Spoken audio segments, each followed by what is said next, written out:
Good evening to everybody. Welcome to the family law, that is the Muslim law class. And today that I am going to deal the conversion or the apostasy from one religion to another religion. What will be happen? Yes. Anyone, now you can open and read what I posted on the screen. Just a minute because it is gone somewhere. Yeah. Okay, let me close it. Then I will change it to where it is gone. Yeah, it is here. Yes, now you read that. What I posted on the screen, you read now. Conversion of religion and its effects. Yes, it is a conversion of religion. When you say conversion, one can go to pagan also. Pagan, you know what is pagan? Yes. A pagan, in the sense, he doesn't believe any God. Spelling? What is the spelling of pagan? See, let us see that. P-E-G-A-N, if I not be mistaken. No, pagan, this is not pagan diet, he say. A person who doesn't believe in the God, a person who doesn't believe in God is called atheist. One way. Okay, that is also one word, atheist. The literal definition of atheist is a person who does not believe in the existence of God or any gods, according to Merriam Dictionary. So, a person who is a Muslim or Christian or Hindu or any other religion, and he converted into the atheist, it is also a conversion. What I want to say. Is it? Is it? Answer is yes. Answer is yes. Yes. Because he converted from one religion to another sect. So now we'll see the Yes, sir. table of content. What is apostasy? Outcome of apostasy. What is marriage? Marriage in Muslim law. Apostasy in Islam. When and how does one become apostate? Effect of the apostasy on marriage. Apostasy by husband. Apostasy by wife. Then conclusion. Then what is apostasy? Here apostasy is derived from the Greek word apostasis. Apostasis, which means defection. To aid, apostasy is the abandonment of the belief or faithlessness. Apostasy is a term used by society for a disaffiliation from the religion by a person. They say disaffiliation means coming out of that particular religion by a person. In a technical sense, it is the implication of the non-believer to turn down the negative significance. So, in one way, a person who believes in the God, later on, apostasy, then he becomes a atheist, means he doesn't believe in the God, and that may be also a conversion. So, sociologists terms apostate as a conflict and an idea for an individual to struggle against their old belief or faith. In simple terms, apostasy applies to rebel against God. So, in the simple term, what do you say apostasy? Yes? In simple terms, what do you say apostasy? Bhaktulara unnara andi. Defection. Disbelief. One way we can say disbelief or defection. Defection from what? Existence of the God. So here they say in simple terms, apostasy applies to rebel against the God or religion. In general, apostasies are an escape, redeem, liberate them from an idea or practice which self-limits oneself. So, disbelief, coming out of it, not following, rebel against the God is called apostasy. The outcome of apostasy is many religious groups oppose the idea of atheism. I told you just a person who doesn't believe the existence of God is called atheist. So, idea of atheism are non-believers which could result in the boycott in community, the criminal offense or the execution. So, a non-believer of the God, okay, that is your choice whether you believe it or don't believe it. But if you use particular religion as a useless religion and it is not up to the mark and making the blames about the religion, then it comes blasphemy. There is a blasphemy law also, there anti-blasphemy law. By that you will be punished if you criticize any religion publicly.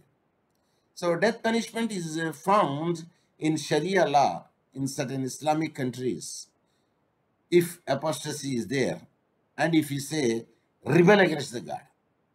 So in 2014, as per annual Freedom and Thoughts report by the International Humanist and Ethical Union found that 13 countries impose a capital punishment imposed on people for the lack of faith in the religion. If you feel it is a lack of faith in the religion or apostasy, then the capital punishment will be given to them because they know one creator is there and he may be the God or any other name you call. The relevant countries are the 13 countries where the capital punishment will be given for that there is no existence of the God or rebel against the God. Then the countries Afghanistan, Iran, Malaysia, Maldives, Mauritania, Nigeria, Pakistan, Qatar, Saudi Arabia, Somalia, Sudan, United Arab Emirates, and Yemen. These are the states, if you make there is a rebel against the God, then you will be sentenced as a capital punishment. That is called blasphemy. Blasphemy means an act to insult or contempt offense to speak ill about any religion or God. Here, blasphemy means any religion against it if you speak a bad word, any religion, or insult, or contempt, or ridicule, or any religion or God, that is a blasphemy. Article 20 of the International Covenant on Civil and Political Rights obliges the countries to adopt the legislative measures against any advocacy of the national, racial, or religious hatred that constitutes the incitement to discrimination, hostility, or violence. So, blasphemy, there is an international instrument, they say, no one can having any right to insult, no one can having any right to contempt offense regarding any religion. Did you get my point? Say yes or no. Yes, sir. So, however, the point to note is that it does not restrict the prohibition of the blasphemy per se. So, in addition, the recanting of the person's religion is a human right legally protected by the International Covenant on Civil and Political Right, even as per the 18.2 also. So the Constitution of India in its preamble clearly states that liberty of thought for religion, belief, and worship. Everyone having the liberty of thought to practice any religion. So, not as a sir, I am born in Hindu and you are born in the Islam and somebody is born in the Christianity and will become a Christian. Suppose if you want that, he wants to have faith in a different religion, just let him go. That is his choice. Nobody will stop it because everybody is having a right to, but nobody is having a right to ridicule or contempt any religion. It comes under the blasphemy. Who is that person who changed from Islam to Hinduism recently and whose, WhatsApp is viral too much? Anyone? And he named himself also Jitendra Tyagi. Jitendra Nath Tyagi. If you know it, you please tell me. If you don't know it, please say pass on. Pass on, sir. Hmm? See, unless until say you don't do it. No, sir, we feel insult, sir, to say pass on. Then you tell me, Nagvi. You know Nagvi? That man who is once upon a time, he is a chairman or a direct chairman of the Shia board. So he used some 23 ISR against inside the terrorism, but he filed a case in the Supreme Court. Supreme Court warned him and imposed the fine on him. They say next time you don't file such a case which doesn't have the base. So the Naqvi is the person who changed from the Islam to the Hinduism, and he changed the name as Jitendra Tyagi, if I not be mistaken. It is his right. Everybody is having the right to change his religion from one religion to another religion. Or he say he will become a atheist also. Nobody, because it is a guarantee is given, but no one can use the blasphemy, contempt, ridicule, insult any religion. If he does so, he will be booked under the instrument. International instruments also clearly says the punishment would be given. So section 295A of the Indian Penal Code has been used as a blasphemy law to prevent the insult of Christianity or insult to Islam, insult to Hinduism. Even in Buddhism, Jainism also. The British era, section 295 capital A of the Penal Code that was created with the Christians who ruled India is an extent has not been repealed. So the Christians, they ruled India. They said no one should have to use any blasphemy words regarding any religion. It contains an anti-blasphemy law. Section 295 capital A was introduced in 1927 to prevent the hate speech. What it prevents? Section 295A capital A. It prevents the hate speech that insults or attempts to insult the religion or the religious belief of any class of citizens with a deliberate and malicious intention to outrage their religious feelings. But the main purpose of this law has been to maintain public order in a multi-religious and religiously sensitive society. Why such a law should be not means should be there, blasphemy law, to maintain the public order in a multi-religious and religiously sensitive society. Nothing but India. That is the reason we will say unity in diversity, or in diversity there is unity, because we have a different culture, different dialect, different speaking people, and different color people, different faith people, different sect people, different height people, different residence people, but still we are united to be Indians. As per the section, one shall be punished with the imprisonment of either description for a term which may extend it to the 3 years, or with fine, or with both.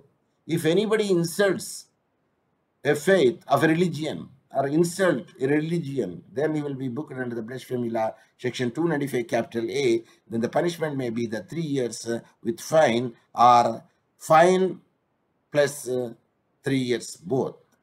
So apostasy is an important factor for the personal laws in India. The personal laws relate to marriage, divorce, inheritance.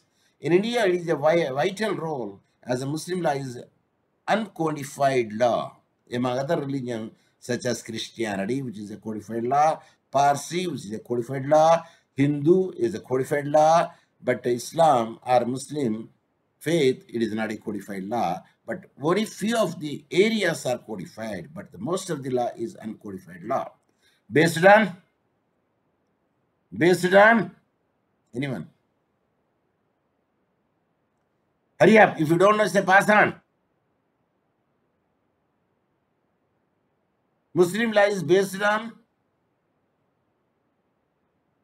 Pass on, sir. Muslim law sources are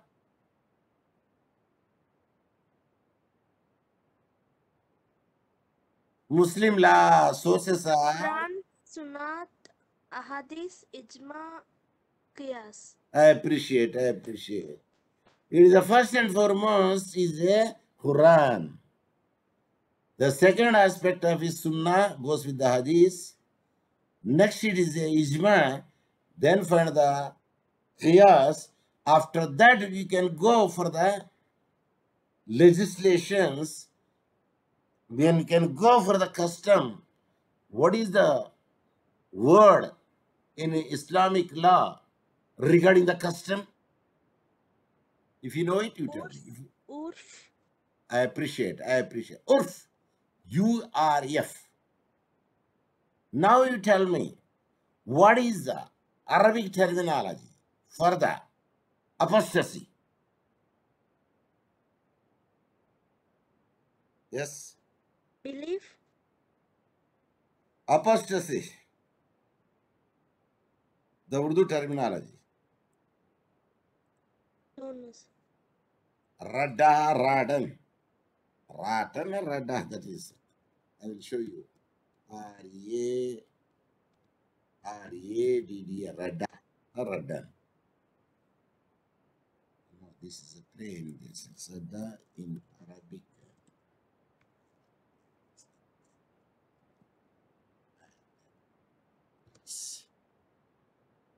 Equivalent is apostasy. Rida. Rida is a terminology in Arabic to apostasy. R-I-D-D-A-H. Rida. In Islamic jurisprudence, what is a rida, apostasy in Arabic? So apostasy in Arabic, I mean in Islam, but it means nothing but Arabic rida. Then that you know that re dal chashma wala te he. So rida or irtidad also we can say. Irtidad also we can say, but generally say the rida. And an apostate from Islam is a murtad, means a person who changes from the apostasy. A person who changes, he called murtad, a person in Arabic, and commonly defined as a abandonment of Islam by a Muslim in thought, word, or deed. So murtad is a person, and rida is apostasy. Then we do have the two, that is murtad of fikri, murtad of misli also there. We will see it now. So now in Arabic terminology, apostasy means, yes, Da. rida. Ida.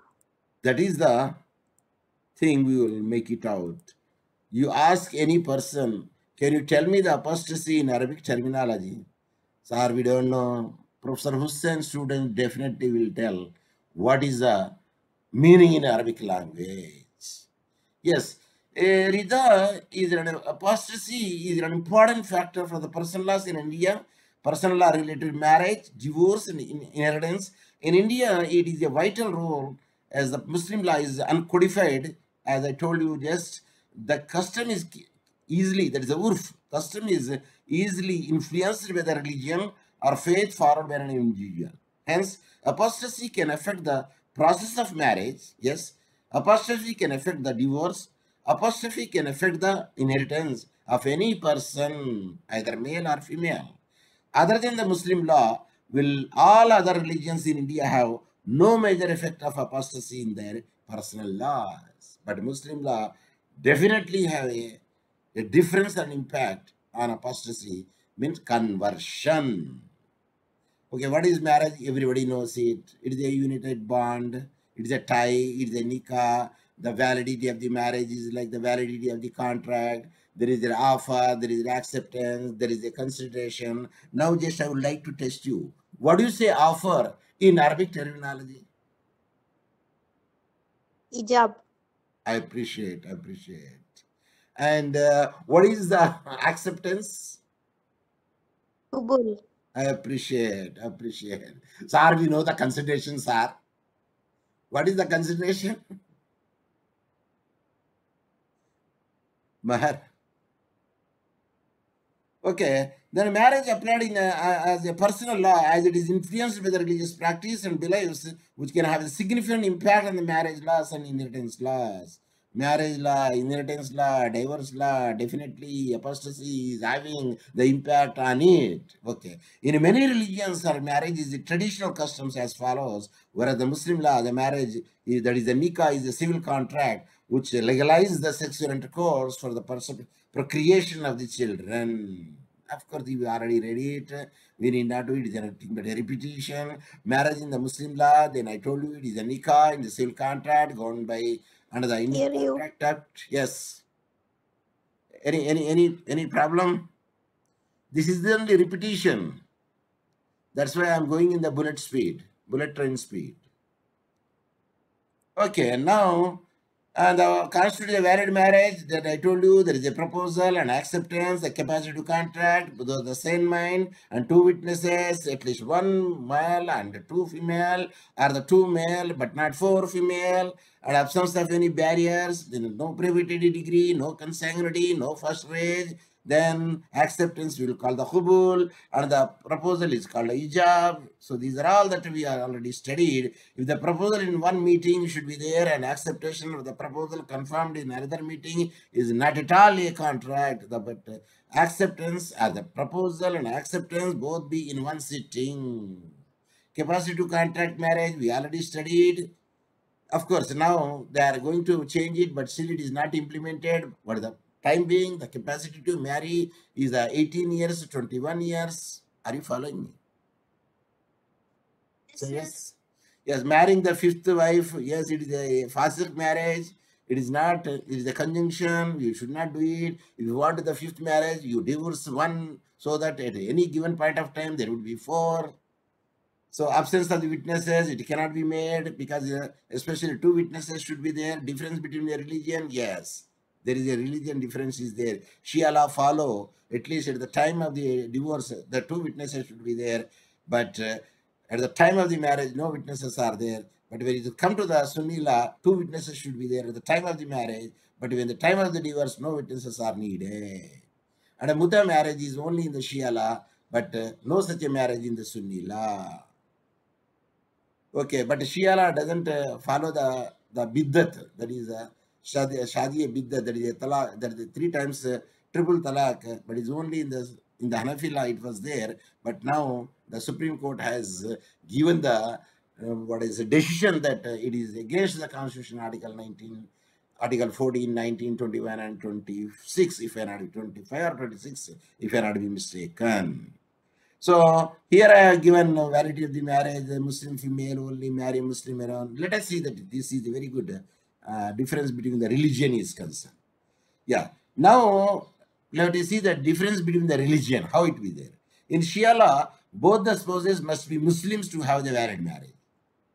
But in Sunni law, at least one would be the Muslim and the another would be non-Muslim, but the another person should be Kitabiya, those who believe in the Holy Script. If either of them is non-Muslim, the marriage is void. Okay. However, in Muslim law, male may contract a valid muta marriage, in temporary marriage, with Kitabiya. Okay, Kitabiya means a person who believes in the book like Christianity and Judaism. What is the book for the Christianity mythology? Bible. What is the holy book for the Christianity? Bible. Why you are taking that much time? Then what about Judaism?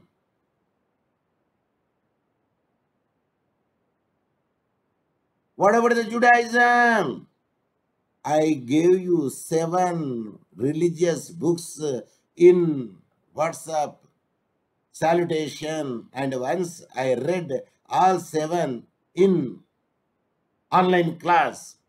There I mentioned Zoroastrianism, Grandavesta, Guru Granth Sahiba, Sikhism, Judaism, Torah, Islam, Quran, Hinduism, Veda. Veda, or we can say Bhagavad Gita, but generally you say the Veda. So now let us see that a Muslim male may contract a valid muta marriage, okay, but Kitabiya are the fire worshippers. Kitabiya means a female who believes in a Christianity and Judaism. In Sunni law, let us see that a Muslim male can validly marry not only a Muslim woman but also Kitabiya, means Christianity and Judaism. In sometimes even a fire worshipper also, but it is irregular. But when she converted to Islam, that it will be regularized, where the marriage would be voidable or irregular if it is Kitabiya, not the Kitabiya. Where the marriage would be irregular, voidable or irregular. If it is not, if the Kitabiya is there, okay, she can get married. The bride can remove the irregularity by embracing Islam. Yes, by after changing the Islam, the hitch can be removed. Okay, number two, a Muslim female can only marry a Muslim alone. If she marries any non-Muslim male, the marriage is void. There is no question of a Muslim male should marry the non-Muslim. You should marry only the Muslim. If she marries any non-Muslim male, the marriage is void. Next, marriages in Muslim law can be void and voidable, because three types of the marriage are there. You tell in the Arabic terminology: valid marriage, void marriage, and voidable marriage. Hurry up. Sahih, Batil, Fasid. MashaAllah, very good. I appreciate the way that you have to make it out. That is a spirit, good spirit. That is also the memory sharp. There's a difference between the void and invalid as follows. Sahih, it is a valid contract if the essential conditions are completed. Yes. Number two, Batil, it is a void as the foundation is bad or of a void agreement. Next, Fasid, it is a voidable as it is irregular or one which has a good foundation but unlawful. In Sunni law, marriage is either valid or irregular. But in Shia law, only two, valid or void, no irregular. No room for the irregular marriage concept. Then apostasy in Islam, what it says? Apostasy is called rida in Islamic literature. And apostasy is called murtad, which means one who turns back from Islam. A person born to a Muslim parent who later rejects the Islam is called murtad al-fitri. I repeat, a person born to a Muslim parent who later rejects Islam is called murtad fitri, means later he changes it. And a person who converted to Islam and later rejects the religion is called murtad milli. So murtad fitri, murtad milli, and murtad, a person who make the rida. Rida is a process which is nothing but apostasy. So when and how does that become apostate? An individual becomes apostate by conversion from Islam to another religion. Either you believe in the God, you don't believe in the God, or you rebel the God, or you have defect the God in any way. An apostate can be implied if one does not formally renounce the Islam. Another can be implied if one does not formally renounce the Islam. Of course, he doesn't renounce the Islam, then we cannot say that he is apostate.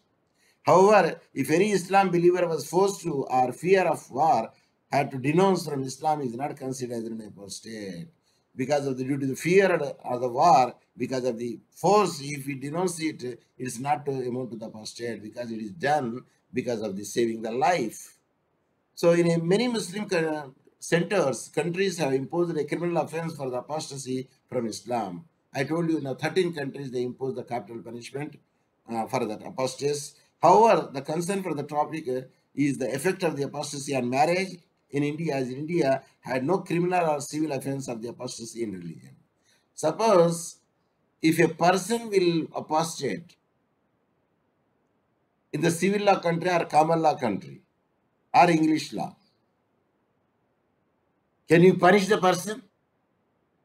Yes. Can you punish the person? Yes, sir. No. No. It is only in Islamic country it will be done, but in other country it cannot be done. So there is no criminal. It is his own choice. If he wants, he can change the religion. Now the Naqvi he changed Hinduism and he kept his name as a Jitendra Nad, Taggy, can anybody will file a case against him? Answer No. no. But if he does so in the Islamic country, capital punishment. Are you following me? Yes, sir. Yes, sir. Yes. Laws prohibiting religious conversion run contrary to the Article 18 of the United Nations, Universal Declaration of the Human Rights, which states the following: everyone has the right to freedom of thought, good, conscience, and religion. This right includes freedom to change his religion or belief, and freedom either alone or in community with other, in public or private, to manifest his religion or belief in teaching, practice, worship, and observance.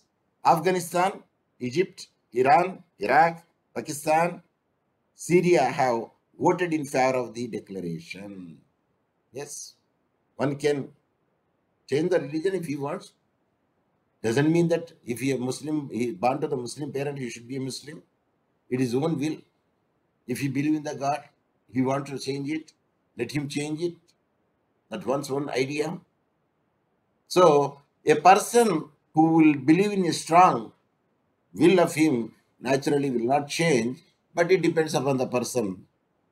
Some person will change for the name and fame because the media will cover over there. So let us see the effect of the apostasy on marriage, how it will be there. Before the Derogation of Muslim Marriage Act of 1939, apostasy from the Islam by one of the married pair would have been treated as a dissolution of marriage with effect immediately without the degree of a judge. If one of the spouse becomes apostasy, there is no question of degree of judge. Ipso facto, there is a dissolution of marriage. It's a ground for the divorce. Yes, being a repudiation of the marriage, whether the conversion was before or after consummation. Yes, it can repudiation of the marriage there, either before the conversion or after the, or before or after the consumption. Doesn't make any difference. Doesn't make any difference. If once he changed it, then one can go for the repudiation of the marriage. Yes.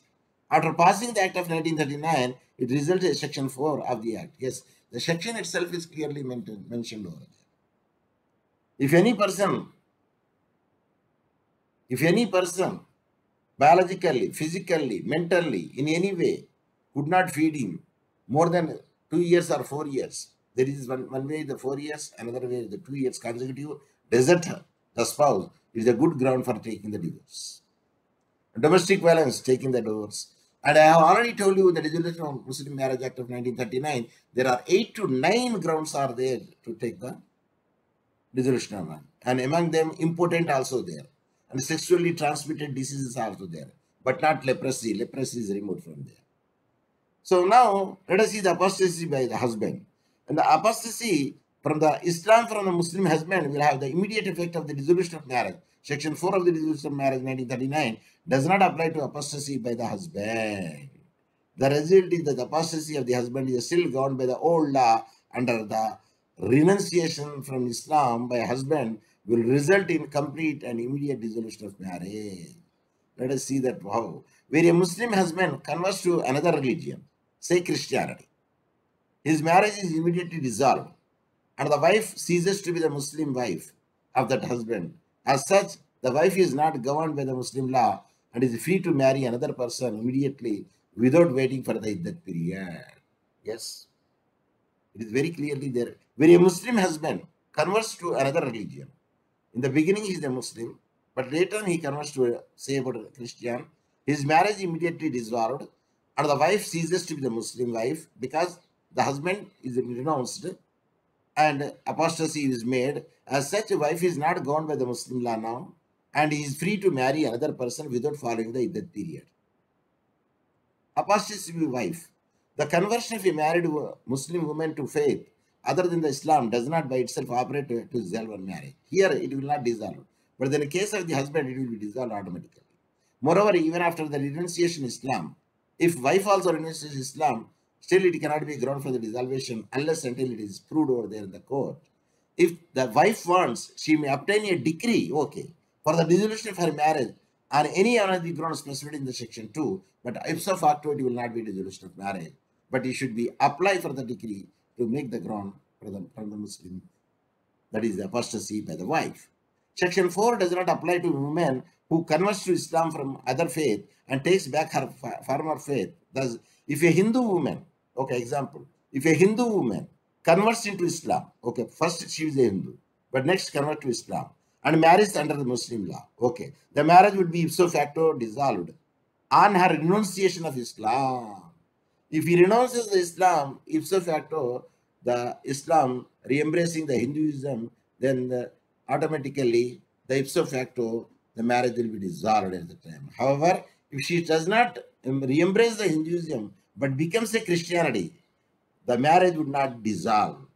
See, from the same place, if he goes over there, it will not dissolve. But if he goes to the another religion, it would not dissolve. If we go for that the same place, it will be dissolved. If you go for the another religion, it will not be dissolved. So, in the first she is a Hindu. Next she is converted Islam, married to the Muslim law. Then after that she renounced the Islam. Then ipso facto, marriage will be dissolved when he re-embracing the Hinduism. But if she does not re-embrace the Hinduism, because he came from the Hindu, but he now, this time when he was converting from the Islam to not Hindu, any other religion, the marriage would not dissolve. That is the difference that you will find it here. Let us see the one of the case law, Munwarul Islam versus Rishu Arora. A Hindu wife converted to Islam, good. A Hindu wife converted to Islam at the time of marriage, okay. In the beginning, she was a Hindu, but at the time of marriage, she is a Muslim. On her reconversion back to her original faith, Hinduism, she went back again to Hinduism. Her marriage stood dissolved automatically. Her case falls under the second provision of the Section 4 of the Act, and the pre-existing Muslim personal law under which apostasy, either party to a marriage, ipso facto dissolve the marriage, would apply definitely. But if a husband renounces Islam, the marriage stands automatically dissolved. Thus, if his wife remarries even before the expiry of the iddat period, she will not be guilty of the bigamy under Section 494 of the Indian Penal Code. So, this is only the thing where we can make it out. Before the iddat period, a wife can marry it, but she will not come under the bigamy. The reason is the husband renounced Islam. Automatically, it will be applicable to the woman. Let us see the one case, that Abdul Ghani versus Azizul Haq. Can you read this case law? Anyone? Can anyone read this case law, Abdul Ghani? In Abdul Abdul Ghani Ghani versus versus Azul Haq, 1912, ILR 39, Car 409, a Muslim man and woman got married.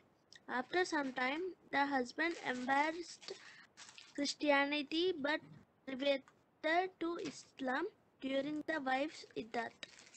Before the expiry of the iddat period, however, the wife got married to another man. The first husband thereupon filed a complaint against the wife, her father, and her second husband under Section 494. It was held that no offense had been made. What is Section 494? If you know, you tell me. If you don't know, you say pass.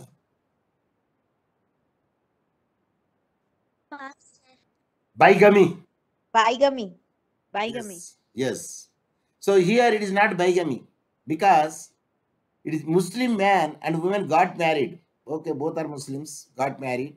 After some time, the husband embraced Christianity, yes, and reconverted Islam during the wife iddat period. Once he renounces Islam, ipso facto, the marriage is dissolved. So, before the expiry of the iddat period, however, the wife got married to another man. The first husband thereupon filed the complaint against the wife, her father, and her second husband under 494 bigamy. The court say no. When you renounce Islam and embrace the Christianity, automatically ipso facto your marriage will be dissolved. Then the wife need not to observe for the iddat period, and she can go for the second marriage, and that marriage is a bigamy, it will not amount to the bigamy. So that is the same explanation he has given in the court remarks. For this, the Section 494 will not be applicable over there. If you want to apostasy. So in conclusion, to conclude the topic, it can be said that the apostasy has a massive impact on the personal law in Muslim law. Muslim law, it is an impact there, but it's not applicable in the criminal law. I told you already. Like bigamy, 494, it will not be applicable to the criminal law. It may be applicable only the personal law, where marriage and what I said, dissolution, inheritance, maintenance, there it can be used over there, but not for criminalization. So now in India, the apostasies from the Islam are protected under the Constitution of India and the Dissolution of Marriage Act of 1939. Even the international instrument, which I read, Article 21 and Article 18 and point 2, it also clearly mentioned that one should not insult and one should not use contempt any religion. Means the blasphemy, one should not do it regarding any religion is protected over there. In the Constitution, they'll say liberty is there. If the liberty is there, it doesn't mean that you have to insult somebody else. So Constitution also guarantee in the preamble, one should have to respect one's religion. Suppose if you say that my religion is good, okay, you can say about a good religion about your religion, but you don't have any right to criticize the other religion. So in case can be clearly said that in modern times, the female married Muslim are protected in Muslim law and the Constitution of India. In addition, If Muslim, he has a right to marry 4 wives, but according to if he marries two wives, can he be sued according to criminal law? Personal law, he can marry 4 wives. you cannot bring a person who followed the personal law, drag him to the criminal law. Apostasy, he did it. But for maintenance, Maintenance, Muslim okay, wife, you can tap it. The woman is having a right to tap it. The CRPC 125. Nobody would stop it. Do you think that CRPC only for the Hindus? Yes. no. See, any person, any religion can tap the CRPC 125. It is her wish. If she goes to the personal law say up to that period. In case, 1986 actually, in case, then the relatives, those who are going to the inheritance. If they don't pay it, in case, then the Waqf board should have to pay it. Do you think that the Waqf board is paying any amount to such people? Answer, no. When the answer they are going to get no, then naturally they are not the fool enough to go to the personal law for getting the maintenance. So what they do? They try to tap the civil court and CRPC 125 section they will tap it. What the 125 says? Not only up to that period, but till she dies, number one. Number two, till she remarries. Up to that extent, you have to pay the maintenance should be given. In Christianity, for marriage also, can a Muslim wife go if her husband marries second or third wife? yes, if the According to precondition is put criminal it over there, procedure, sir. if the precondition is put it where if you marry another woman, then you are supposed to maintain number one. Number two, I can have the right to take the divorce. Prenuptial engagement, she can make it out. It is a valid, clearly valid. But if there is no such a condition, put it over there in writing, then the first wife cannot file a case. My husband is going to marry the second wife. No, unless until there is no written In statement. Nikah, she has to make a condition before marrying that he will not marry the second. Yes, she has to make the condition that, and that is put it in writing with the witnesses, that she will not do any domestic violence and she will not bring another woman as a second wife and so on and so forth. If he violates the condition, then she can drag that fellow to the court and get the divorce plus maintenance. But she cannot demand the husband to not to marry the second wife unless there is no such stipulation is there. Any doubt? Any doubt? Yes, sir. Yes, sir.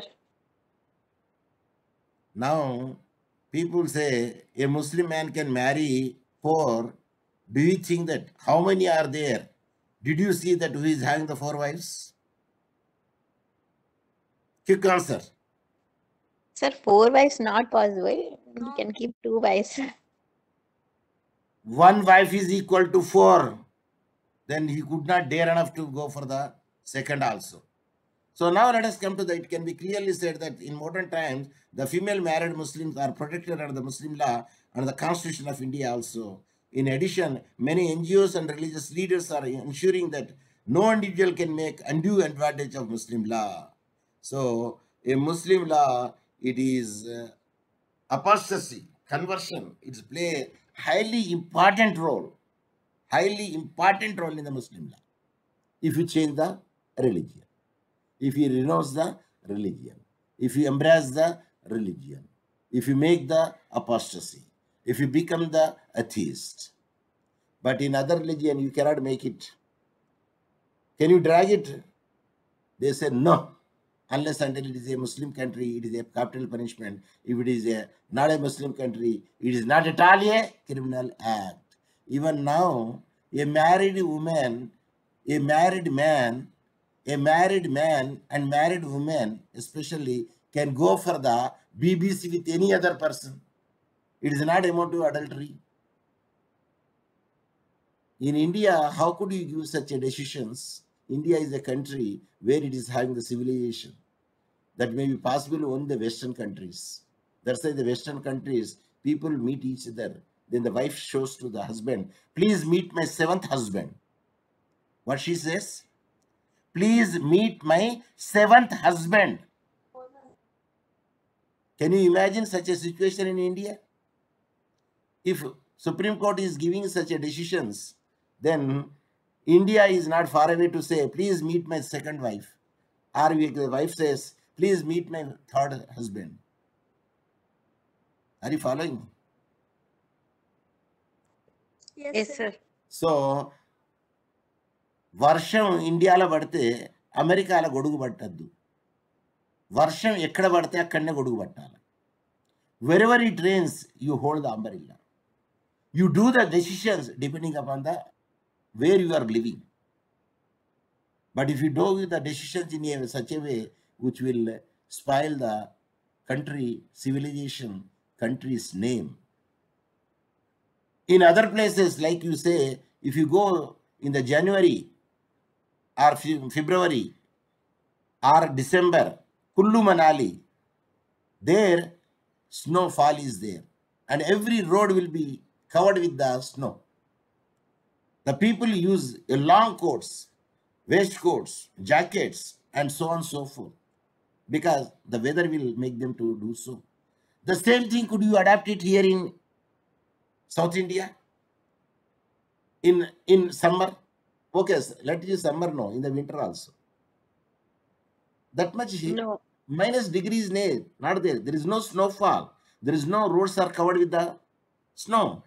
There is no necessity would be there. At that instance, that's the people will say, do in Rome as Romans do. In which situation you are supposed to do, you do in that manner. But don't copy it, which will not be suited to this condition. So that's what I want to say. So with this, I would like to close down my today's class. And in the tomorrow class, as I told you that I am going to deal, because today is apostasy, conversion, the effect of conversion, the maintenance and difference between the Shia and Sunni law regarding the conversion. And the Shia law clearly says that